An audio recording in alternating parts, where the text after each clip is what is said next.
Welcome to the Shrink Wrap Show. Today we are talking about narcissism. We are, and we've talked about gaslighting before, Mm-hmm. but this just keeps populating my office, and, Yes. and I know yours. So we are seeing an onslaught of narcissism. And again, this is sort of the term du jour these days. Everybody's a narcissist, but it really is a thing, Mm-hmm. and it really is showing up. And so we want to talk about really there's a book out that's amazing. It's called It's Not You by Dr. Ramani. Many of my clients have heard her, watch her podcast, and this book is very helpful. One of the things I like best about it is it specifically states that, we might have this thought that this is only about an intimate relationship, but she says just about everybody has at least one narcissistic person in their life. Yeah. And so that opens it up to be thinking about, so my mother, my father, Right. my kids, My neighbor, a friend, my children, that Right. it can be anywhere, my boss. And that means we may not always be able to get rid of That's right. this narcissistic person. And so it's important then to recognize, well, what do I do? Yes. How do I protect myself when I'm in a relationship with someone who is so self-referencing, who it's all about their needs? Mm-hmm. And I can often come to feel like the same that someone might feel in an abusive relationship, like a battered person syndrome, feeling like they can change it. So the first thing that we'd like to remind you is you didn't cause this. Right. You didn't cause it. This characteristic, this pattern of interacting existed before you showed up or before you were aware. It's something in the person. And Dr. Ramani calls it an antagonistic relationship pattern. And again, this is not to throw a narcissistic person under the bus, because we believe they're wounded and their needs have not gotten met, and they're attempting to get their need met. Right. But you didn't cause it. You can't control it necessarily. Right. You probably are not going to be able to change this person. And so the thing that you can do is change you. Mm-hmm. Change you. You also, can practice self-care, and you have likely learned some adaptive coping skills, some coping mechanisms to deal with this. But we want to put some characteristics to this. So here's the thing. For a narcissist, they need constant validation and attention. When the attention is on someone else, it tends to make them feel invisible again. Right. And so they tend to pull the attention back, criticize you for something else that you may be involved in that is removing the spotlight from them. Right. Their needs come first. So that egocentric piece.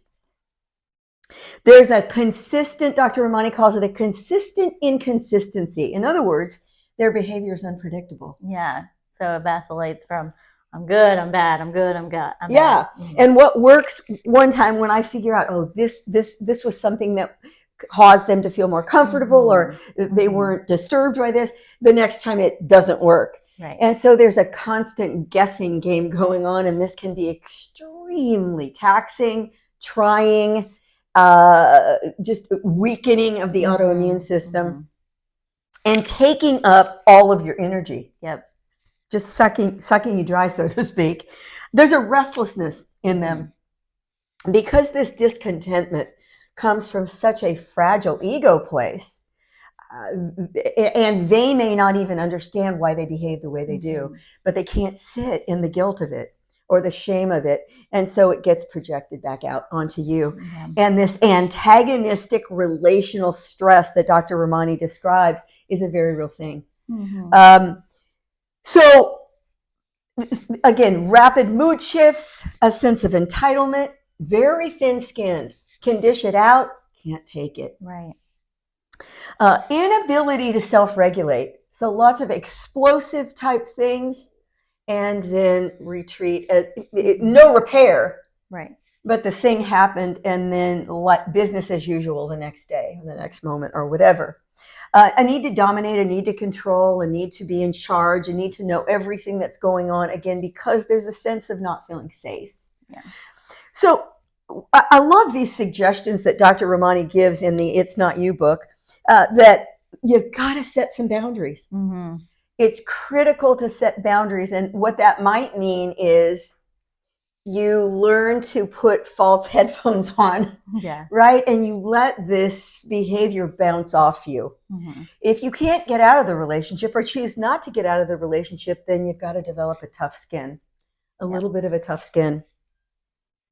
Radical acceptance, which is a term that says, hey, what is, and there may be a benefit to me even. Again, we're not advocating being exposed in a relationship, being abused in a relationship. But if you are in it and you decide it's worth it to me to stay in this relationship, Mm-hmm. And to work within this relationship, then the radical acceptance that what is, and maybe there's a benefit to me. Maybe the benefit is growth. Yeah. Maybe the benefit is self-awareness. Maybe it is developing your own thicker skin, Mm-hmm. a toughness or a resiliency, whatever that might look like. I love this one. This is stop trying to change them. It's not likely that having a conversation about this behavior is really unacceptable. It's erratic. You realize that you do, and taking that kind of tone is probably not going to be too beneficial, nor coming back at them with an aggressive posture. Right. Neither of those are going to be working. And then disengaging when you need to, pulling away, separating, setting yourself aside, and practicing self-care. Yeah. Taking really good care of yourself, whatever that means. Yeah, those are great tools and helping you start the journey of healing with this. And I think it's important for us to know that, like, we're all in relationship with each other. There's connections in different kind of ways, but also balancing out that relationship too.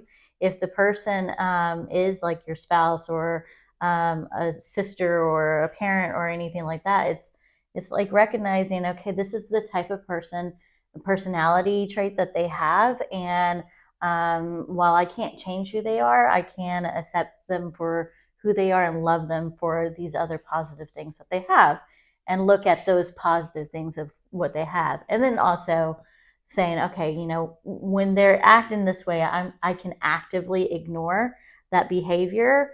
And whenever they start like showing those positive behaviors, you can engage more into those positive behaviors with them. So disengaging and then re-engaging when I'm ready, when I'm able, when I'm strong enough.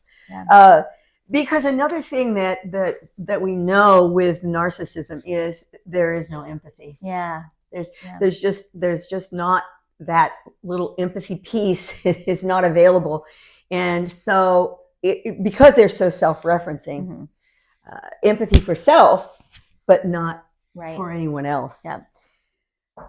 We want to talk about the types of narcissists. Again, Dr. Ramani outlines this so beautifully in her book. The first type is this shiny one, right? This charismatic one.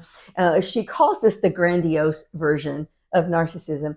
This is the one where, oh wow, people flock to be near this person. They're charismatic, they're lively, they're smart, they're interesting, maybe they're funny.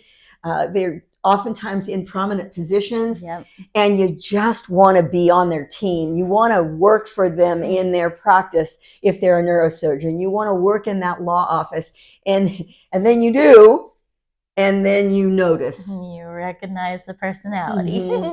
And so she calls this that shiny, charismatic, grandiose version. The next category is the vulnerable. The vulnerable version. Nothing ever works out for me.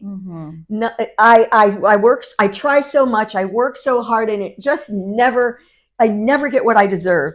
that abandonment and rejection piece. And they're highly sensitive to abandonment and rejection. And there's that poor me piece. Yep. I deserve, it's unfair. And so looking to fill that cup, looking to validate, reinforce their uniqueness, their greatness, the fact that they did deserve that promotion and they did deserve that full scholarship, or they did whatever it might be. So this can be a tricky one because how I can never fill the cup. You're right. There's not going to be enough content, and it has to come from within, which is hard for them to find. The next one is the save the world category, she calls it. Again, this is a prominent one. This is, I am so amazing. Look at me. So this is the version where they're going to talk about themselves a lot. I just cinched this multi-million-dollar deal, and I was able to get that boat. I took 15 people out on my yacht, and there were a lot of babes on it. And you know, this is a little bit more noticeable. It might look like they're boastful and pride. It will look that way, but it looks like they're pretty confident. They're actually not. They're actually looking for that and needing that. And so they're saying it to get you to affirm them. They need that affirmation that they are not invisible, that they are this important person that they want to, that they're portraying themselves to be. And this is exhausting, right? Because the people in their audience, if you will, are, okay, you're just never going to talk about anything else, or a woman, doesn't have to be a guy, about anything other than, are they not curious about me, what's going on in my life? So this might be the situation where, it's just going to be a lot of what's going on with them that's so amazing. And if in fact they're looking for friendship, connection, and affirmation, it's actually going to push people away. Right. So it's counterproductive, which is unfortunate. The next category she calls the black and white. The black and white. There's a right way and a wrong way, and I'm the right way. So you need to get on board.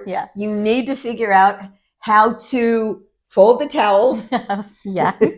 You need to do this the right way, and you're not doing it. So lots and lots of very dialectical. My way or the highway. My way or the highway. And so lots of conflict, lots of argument, lots of attempting to convince people to come on board and do it this way.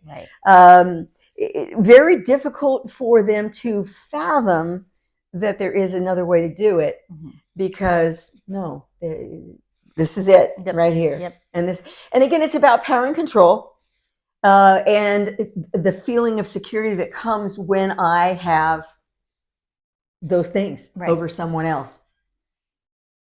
Lastly, there's the bully. And this would be, if we looked at a continuum, we would see down here on this more moderate side or mild side, selfish, ego, maybe not as mature. And then in this moderate area, this would be where we would see a lot of the different features that we've talked about.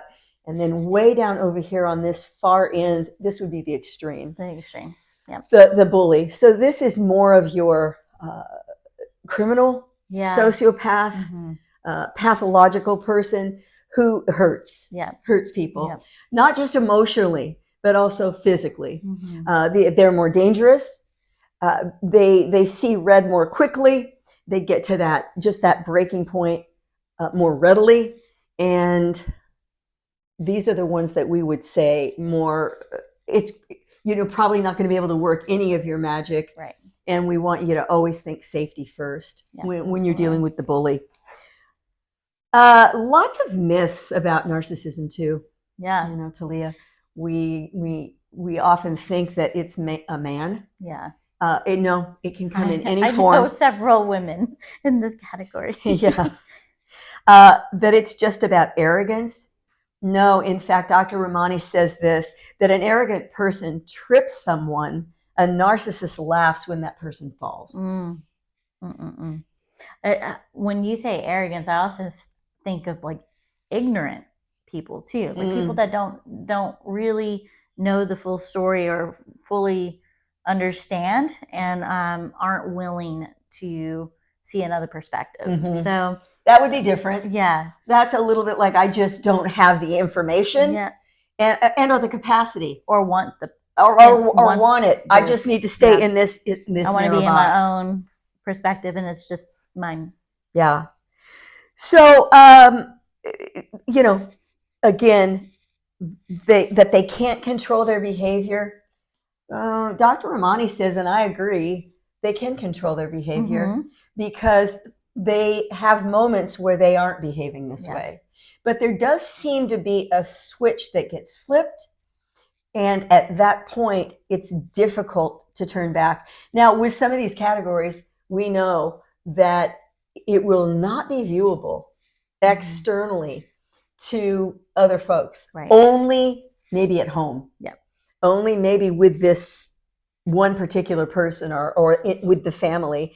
And so there's a different view there. And no one out there would believe what you're telling them. That's the most crazy making piece. And I don't know, Talia, about you, but I've personally had a number of ministry people, missionary people, pastoral people, kids. And the kids are my mom, my dad. Everyone thought they were amazing. They saved an entire village in Peru with the gospel message. But at home, it was crazy. At it's like home, walking on eggshells. We were physically abused. At home, we got yelled at all the time. And then we would, 10 minutes later, be at church, and they would be a totally different person, talking just beautifully to someone else. And that piece that doesn't make sense to someone, you have no validation. Yeah. When someone else sees what you're wrestling with, it's like, oh, okay. You see what happens there, but the other one is a little more crazy making. Another myth is about change. There can be change. It is difficult to change. When I was doing a lot of work with batterers, we saw that about 1/3 of the time there was change that came, true change, second order change, that I'm not just doing this to finish this program and to get out of it and to get a good grade and to have you report to the court, Dr. Pam, but I get it. This is not the way to be, and I'm healing, and I want to function differently. And so it can happen about 1/3 of the time, not then, but later. And about 1/3 of the time we didn't see any shift or any change, and that pathology continued. So we just want to bring the awareness up a little bit more in terms of, listen, it can be anyone. It could be you. Yeah. And it could be me. And it could be me. And work on it. Decide be aware, practice self-care, do your own work on yourself. Get as the best way to make healthy choices is to learn what they are, and then to be in a healthy place yourself so that you can make them. So we're going to be coming back with another part 2 of this, where we're going to talk about, all right, so what can I specifically do about this if I'm in a relationship that is antagonistic like this? Yes. Yep. So come back and watch us on the Shrink Wrap Show. Thank you.